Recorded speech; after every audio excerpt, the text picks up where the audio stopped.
Finally आप सभी सेविकाओं सहायिकाओं के लिए गुड न्यूज है। मानदेय आना शुरू हो चुका है। देखिए, वीडियो की शुरुआत में ही मैं आपको लोगों को बता देता हूं, कई लोगों को ऐसा लगेगा कि मेरे द्वारा गलत जानकारी दी जा रही है। अगर आपका मानदेय अभी तक नहीं आया तो देर सवेर आ जाएगा। आपको पूरी प्रक्रिया को समझना है कि आखिर क्या कारण है कि कुछ सेविकाओं का मानदेय समय से आ जाता है जबकि कुछ लोगों का पेंडिंग पड़ा रहता है। हालांकि बैंक द्वारा प्रोसेस करने के बाद 1-2 दिन के आगे पीछे सबका मानदेय आता है और ये आपके बैंक की प्रक्रिया के ऊपर डिपेंड करता है। मैं फिर से कहूंगा, अगर आपको लगता है कि मेरे द्वारा गलत जानकारी दी जा रही है, आप चैनल को छोड़ सकते हैं, अनसब्सक्राइब करके वीडियो को बंद कर सकते हैं। अगर आपको समझना है कि कौन से महीने का मानदेय आया और किस हिसाब से किस अकाउंट में आ रहा है, तो सारा डिटेल जानकारी जो अप्रैल 2026 से जो नया नियम लागू हुआ है उस हिसाब से हम आपको बताने जा रहे हैं। बिना टाइम वेस्ट किए चलिए सबसे पहले हम आपको दिखाते हैं कि एक सेविका के द्वारा जो है हमें कल स्क्रीनशॉट भेजा गया है और कल शाम से ही मानदेय आना शुरू हो चुका है। हालांकि मानदेय का ये आधा पैसा है जो केंद्र सरकार का हिस्से का है। अब ये मैंने आपको कैसे बताया, आपको कैसे समझना है, वो सारी चीजें क्या है, चलिए चलते हैं आगे डिटेल की तरफ। वीडियो पसंद आएगी वीडियो को लाइक कर दीजिएगा, वीडियो को शेयर भी कीजिएगा क्योंकि मानदेय के रिलेटेड वीडियो है। और पूरी वीडियो देखने के बाद आप लोग भी कमेंट कीजिएगा कि आखिर जो है आपके अकाउंट में अभी तक किसी प्रकार का मानदेय कल के डेट में आया है या नहीं आया है। तो ध्यान दीजिएगा, अगर आपके पास 6 से 7 मिनट का समय है और आप लोगों को मुझ पर विश्वास है तो ही इस पूरे वीडियो को देखिएगा, जो कि मानदेय के रिलेटेड बहुत ही डिटेल में मैं आप लोगों के लिए बना रहा हूँ। देखिए, ध्यान दीजिएगा, दोनों चैनल मिला करके मेरे पास जो है लगभग 2,25,000 के समथिंग में आंगनवाड़ी सेविका सहायिका चैनल से जुड़ी हुई हैं और मेरा ये काम है, ये फ़र्ज है कि आपको सभी अपडेट सही समय पर दूं। इसीलिए कल शाम को 4 बजे के आसपास मैंने आप सभी को बताया था कि जितना भी मानदेय का डिटेल जो है हेडक्वार्टर से पेंडिंग था, पटना से सेंड टू बैंक कर दिया गया। जुलाई तक का ये डिटेल अपडेट हो गया है। देखिए, हो सकता है कि आपके परियोजना में अभी जून का जो है एब्सेंटी वेरीफाई नहीं हुआ हो, जुलाई का नहीं हुआ हो, तो ये चीज़ आपको समझने कि कौन सा काम आपके परियोजना ऑफिस का होता है, कौन सा काम जिला स्तर का होता है, कौन सा काम जो है वो पटना से होता है। मैक्सिमम लोग समझ पाते हैं लेकिन कुछ लोग नहीं समझ पाते हैं। दोनों चैनल मिला करके सैकड़ों कमेंट डेली आते हैं। मैं सबका तो नहीं पढ़ पाता लेकिन कभी कभी पढ़ता हूँ तो काफ़ी दुख होता है। कई लोग काफ़ी भला बुरा लिखते हैं कि अतुल जी काफ़ी गलत जानकारी देते हैं, सिर्फ आप जो है गलत न्यूज़ दिखाते हैं, कोई जानकारी नहीं रहती है। अगर ऐसी बात है तो मुझ पर विश्वास है, आप मेरा चैनल को छोड़ सकते हैं, वीडियो को बंद कर सकते हैं। आज की इस वीडियो में मैं आपको बहुत ही महत्वपूर्ण जानकारी देने जा रहा हूँ। कल शाम को 1 महीने का आधा पैसा, जी हाँ 1 महीने का आधा पैसा फिर से जो है आया हुआ है। मैंने कल शाम को ही आपको वीडियो में बताया था कि आने वाले 5 से 7 दिनों में आपको अलग अलग अकाउंट में अलग अलग हिस्से का मानदेय देखने को मिलेगा।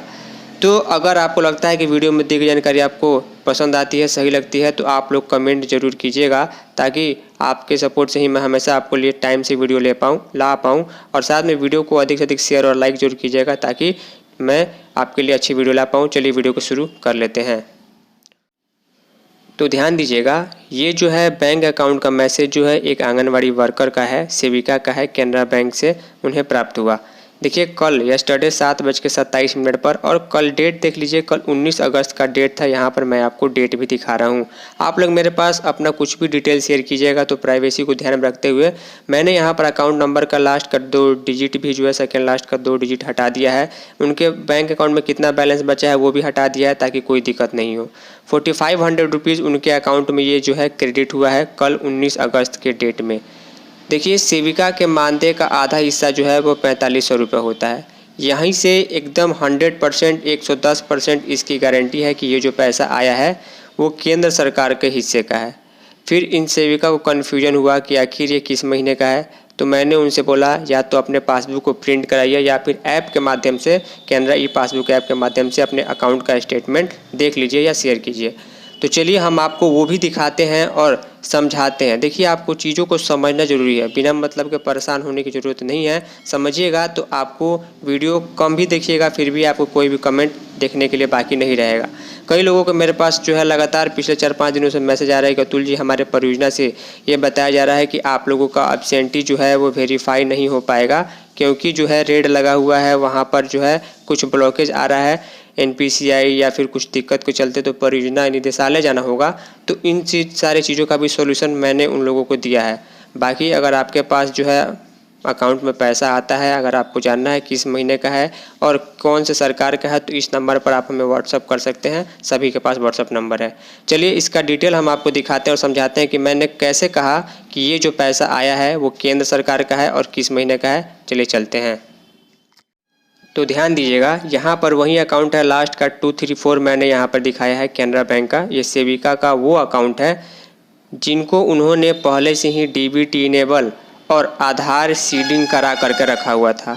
आप सभी को अच्छे तरीके से मालूम है कि अप्रैल से केंद्र सरकार वाला पैसा इसी हिसाब से आ रहा है, जो आपका अकाउंट DBT इनेबल और आधार सीडिंग हो। देखिए यहाँ से कई लोगों को लगेगा कि मैंने गलत जानकारी दी, क्योंकि हो सकता है कि अभी आपके अकाउंट में पैसा नहीं आया हो सकता है कि आपके अकाउंट में पैसा आने में केंद्र सरकार का भी 1-2 दिन लग जाए। तो इंतज़ार कीजिए, चीज़ों को समझिए। सिर्फ गलत सलत लिखने से और परेशान भाग दौड़ होने से कोई भी फ़ायदा नहीं होता है। अकाउंट में बैलेंस कितना है मैंने हाइड कर दिया है। इसके अलावा जो अमाउंट आपको दिखाना है मैं सिर्फ वही दिखा रहा हूँ। सबसे पहले मैं आपको यहाँ पर दिखाना चाहूँगा, देखिए लेटेस्ट में जो पैसा आया है कल के डेट में, यहाँ पर 19 अगस्त 2026 को अमाउंट क्रेडिट हुआ है ग्रीन कलर में 4500। NACH बिहार यहाँ पर UTR नंबर भी लिखा था, वो मैंने हाइड कर दिया है। ये 4500 रुपये इनका मोदी सरकार वाला केंद्र सरकार वाला हिस्सा आया है। जब इन्होंने चेक किया तो इन्होंने मुझे इन्फॉर्म किया कि इनको जो है 3 बार मानदेय से हट के अलग DBT वाला अकाउंट में पैसा आ चुका है, जो कि केंद्र सरकार का है। समझाने पर इनको समझ में आ गया। देखिए 4 जुलाई को इनको जो है 4500 रुपीज़ आया था, तो ये जो था अप्रैल का था, जो केंद्र सरकार का आधा हिस्सा था। इसके अलावा 23 जुलाई को, माफ़ कीजिएगा 14 जुलाई को यहाँ पर 4500 रुपये आया है। ये मई का केंद्र सरकार का हिस्सा था। और यहाँ पर 19 अगस्त को कल के डेट में 4500 रुपीज़ फिर आया है, तो ये जून का केंद्र सरकार का पैसा है।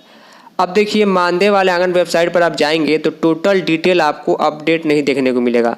वहाँ पर ये नहीं दिखाता है केंद्र सरकार का पैसा आपके अकाउंट में कब गया, UTR नंबर क्या है, केंद्र सरकार का स्टेटस चेक करने का ऑप्शन नहीं है। जब बिहार सरकार अपना पैसा फाइनली ट्रांसफ़र कर देती है तो वहाँ पर UTR नंबर जनरेट हो जाता है। तो इस प्रकार यहाँ पर इनको जो है 4 जुलाई को NACH बिहार डिटेल के नाम से 4500 रुपये अप्रैल का आया केंद्र सरकार का। 14 जुलाई को NACH बिहार के नाम से 4500 रुपये केंद्र सरकार का हिस्सा मई का आ गया। और 19 अगस्त को 4500 रुपये केंद्र सरकार का हिस्सा जो है जून का आ गया, यानी जून तक का मानदेय केंद्र सरकार का आ चुका है। अप्रैल, मई और जून 3 महीने का जो इनके DBT इनेबल वाला अकाउंट है। अब चलिए हम आपको स्टेटस भी दिखाते हैं और समझाते हैं कि कैसे क्या समझना है जो इनका ही मानदेय का स्टेटस है। तो ध्यान दीजिएगा, यहाँ पर जो लेटेस्ट स्टेटस है मैं थोड़ा सा जूम करता हूँ। एक एक बात मैं आपको 5 से 7 मिनट लेकर के समझाता हूँ, फिर भी अगर आपको समझ में नहीं आता है तो ये आपका दोष है। यहाँ पर देखिए अप्रैल का इनका जो है टोटल पैसा आ चुका है, चाहे वो केंद्र सरकार हो या बिहार सरकार हो, इसलिए UTR नंबर जनरेट हुआ। मई का पैसा मैंने आप सभी को बताया सेंड टू बैंक जब 1 जुलाई को हो गया था, तो 14 जुलाई को इनका अभी सिर्फ केंद्र सरकार का हिस्सा जो है आ चुका है, लेकिन बिहार सरकार का नहीं आया है, इसलिए यहाँ पर UTR नंबर नहीं है। अब उसी प्रकार जून महीने का जो है 12 अगस्त को सेंड टू बैंक, यानी आज से 1 सप्ताह पहले हुआ था, तो कल 19 अगस्त को केंद्र सरकार वाला हिस्सा इनका पैसा आ गया। यानी कि नए वित्तीय वर्ष में इन 3 महीनों का केंद्र सरकार का पैसा आ चुका है, बिहार सरकार का सिर्फ अप्रैल का आया है। अब ये सब जो है पैसा अभी तक बाकी है। ध्यान दीजिएगा, अपना अकाउंट जो है, अगर आपके पास 2 अकाउंट है तो DBT इनेबल और आधार सीडिंग करा करके रखें। अगर आपके पास मात्र एक ही बैंक अकाउंट है तो उसको ही रीचेक जरूर कराएं, ताकि जो है आपका अकाउंट जो है DBT इनेबल आधार सीडेड रहे और सब पैसा उसी में आ पाए। तो इस चीज़ का आपको ध्यान रखना है कि कैसे कब कौन सा पैसा आ रहा है। पिछला वित्तीय वर्ष 2025-26 का पैसा अगर आपके अकाउंट में आएगा तो मानदेय वाला अकाउंट में आएगा, एक बार में ही 9,000 रुपये जो है वो आएगा, वो आप देख लीजिएगा। और इस बात की पूरी संभावना है कि आने वाले 5 से 7 दिनों में आपके अकाउंट में जो है लगातार जो है मानदेय का पैसा आना दिखना शुरू होगा।